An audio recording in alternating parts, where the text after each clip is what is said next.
what this book cost me, not just financially, but emotionally and physically and time.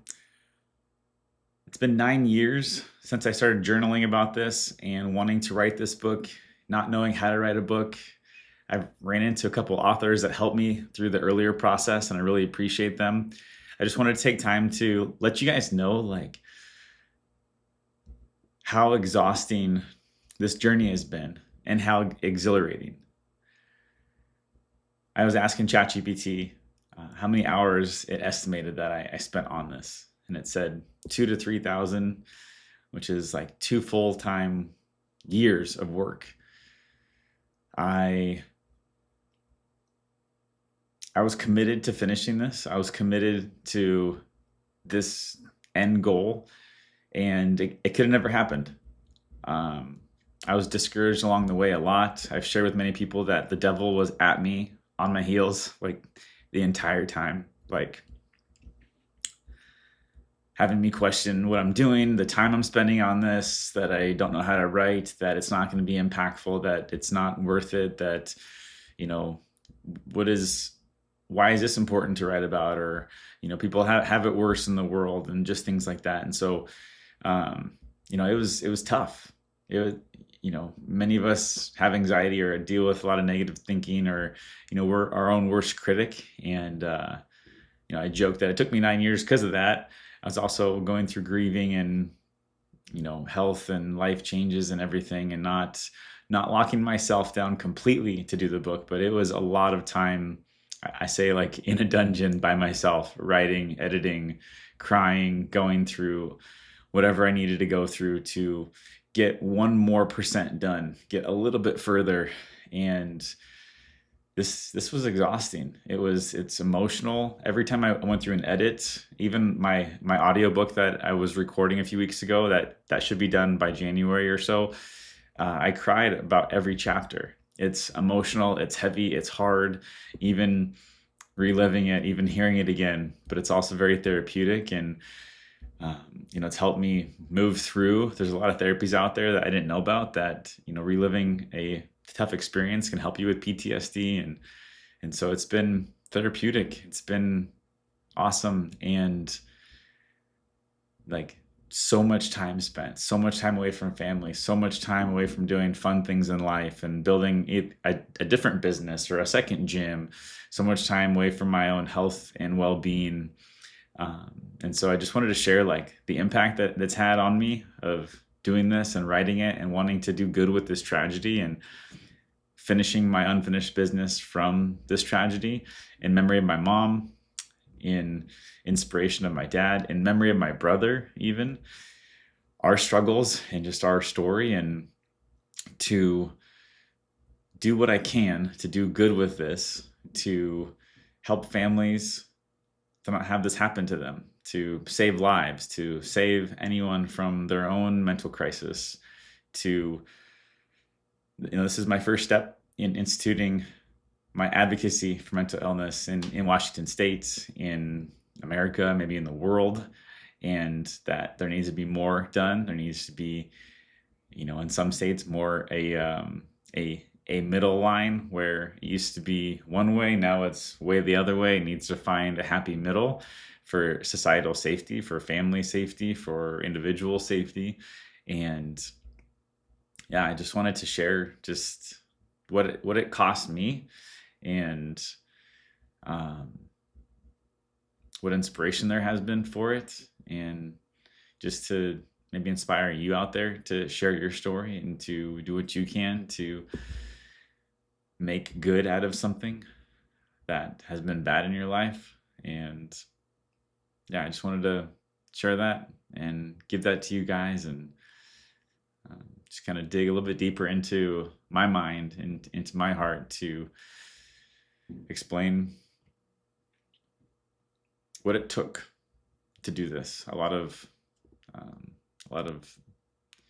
big goals, or a lot of motivational speakers or business leaders, often will ask you, if you want something big, what are you willing to do? And I was willing to spend my weekends. I was willing to spend my mornings, my evenings, every waking moment that I had the energy to, while balancing, depression and not collapsing my own mind and being irritated around the kids and Carrie and people around me. So it was a very fine balance, but it took everything I had. Took everything I had to finish this and to not give up over and over and over. And this is the reason that I'm asking for your help to spread the word, to buy a book, to read it, to review it, to share with your neighbor, to send it to a friend, anyone you know that might be struggling or that has struggled, or that you feel like could get a lot out of this, to share that with them, to share it with any public figure that might love to be an endorsement to support this. I have a very high end goal of a movie being made of this, just for the most impact, for the most support, for the most awareness. I have about 10 reasons why I wrote this book, and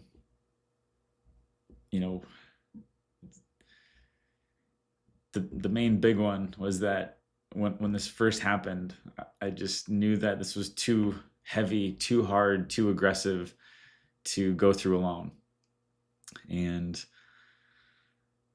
just felt natural to write. I loved writing when I was younger, and I had always wanted to write a book, and this just felt like the thing of my life, the biggest event of my life to write about. Oftentimes when someone loses a family member to cancer or drunk driving or things like that, they want to do something good with it. And this is my first step of doing something good with it. I've been an open book about sharing about it the past 9 years, almost 10 years. And this is my next step. And I want to be an advocate for Washington State, for the other states in the US that are in the lowest bar of mental illness support, and to institute change. Things are always for a reason because of other reasons. And now my reason is to bring the line again back to more of a center,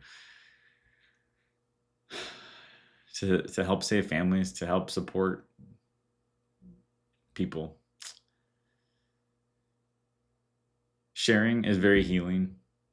Living through traumatic events is very healing.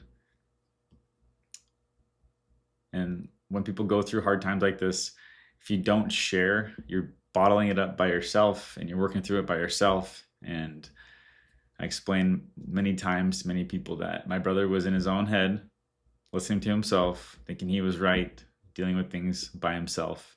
And that led to a very, very horrible outcome. And so I really, really recommend sharing your hardships with your community, with your friends, family, your church, your mentors, whatever it is. Be an open book.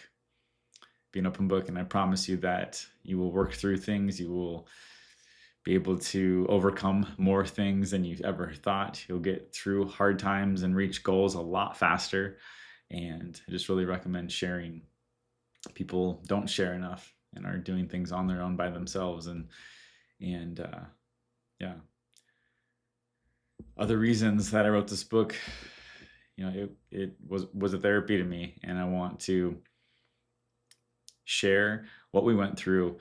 I couldn't have explained everything in the book to any given person, family, friend, or anything at coffee, or even at a couple coffees. And so having it all in one area is huge, and it's allowing me to share it all, every little part, every bit of information, every interesting piece that someone might not even ever realize. It's allowing me to share that, for you to walk through it with me, to understand it all, to have that knowledge now, and to be able to give that away, or at least have it yourself when you might need it most down the road. We all go through hard times, and this is our hardest time. And many will go through even harder times. Many will go through not as hard times, but it'll be as hard. And what's hard for us is hard for us, and any given person. And there's no gauge of mine's worse, yours is worse. It's how hard it was for you, how hard it was to go through, how heavy, how brutal. And so, yeah, there's just a few things I wanted to share about during this Thanksgiving weekend while I'm heading into my official launch on Tuesday. My book officially launches. So it's been a pre-launch, now it's an official launch. And on Tuesday, my goal is that as many friends and family and community and neighbors buy my ebook for $1.99. This is the official launch of my ebook, the Kindle version. And if I can get 150 or more people to purchase that for $1.99, super cheap, it gives me the best chance of making a #1 bestseller on Amazon, which is incredible. That's what every author dreams of, and it's the best tool for getting the most exposure possible. And I'm just really hoping and asking that everyone, hops on. If you've already bought a book, I would appreciate it if you would buy, if you would hop on December 2nd and still buy an ebook. If you can't or don't want to, if you could share this with somebody else, that would be amazing. And the other side of this too is if on Tuesday I can sell 60 copies or more of my book, I'll also hit a #1 bestseller. So the book is more expensive, so the ebook is cheaper. So just a possible easier way for many people to purchase the ebook for a cheap price. But if you want to also buy the book, that's also a little game, I guess, that there is for Tuesday. If there's over 60 books sold, I'll hit a #1 bestseller. If there's over 150 ebooks sold, I'll hit a #1 bestseller. And this is just kind of it's going to help catch like wildfire on Amazon. Amazon's going to see these things happening, and it's going to help it get to more people, reach more people, support more people. Again, hopefully save as many lives as possible, and make this dream of mine of this book becoming a movie for exposure, for awareness, for support, for sharing, for saving lives. I keep saying that, and I do think that there's things in my book that I share about as far as what happened and how we went through things, and things that we didn't know, and things we would have done differently. And so equipping people in the world with these things to help them go through their trauma or mental illness or tragedy in a more powerful way, in a smarter way, in a more educated way is definitely my goal. It's what I want to do. It's what I want to share about. I want to be there down the road, maybe after this book launch, and when things quiet down a little bit. I've envisioned myself talking at schools, bringing essentially the DARE program back, but my own version of drugs are bad, kids, don't do them. Here's a story. No one wants to be in this position. No one wants to try drugs and thinks, oh yeah, I want a chance murdering my family. Like, no one does that. And so I want to be that advocate however I can, whatever way I can, God leading the way. And so yeah, again, I ask that you would support. If you've already supported a lot, if you could just do one more thing, that'd be amazing. Again, purchasing the ebook on Tuesday, not before, not a pre-order, but on that day, it would be amazing. It would be incredible, and I would be forever grateful. If you bought a book, I want to hear from you. I want to know how it's going. If you finish it or have only read a little bit of it, I want to hear about it. And if you've written a review, thank you so much. If you haven't written a review, it helps a lot if there are more reviews. And if you can't purchase book and won't, and maybe you're waiting for the audiobook, I'm going to also send over a post, like a picture and a short blurb that I'm asking anyone that's willing to post on Tuesday, just for extra book exposure. If you post a video with it of you with my book, or just sharing really quick, that'd be amazing too. It makes an even bigger difference, like a ×10 difference, rather than like a share is like a ×5, which is amazing. And so, yeah, thank you. I really appreciate you. Thanks for watching this, and thanks for going on this journey with me. Thanks for walking through this with me, whether it's just to like some posts or to read the book. I really appreciate it, and it's going to make a big difference, and it's already making a big difference. And however I can repay this to you, let me know. However I can support you, I'm here. I'm not just looking for a one-way street here of support. And it's just my time to ask for it. And so thank you. Love you. Reach out anytime. Again, December 2nd is my official launch. If you could help out that day, that'd be amazing. Bye.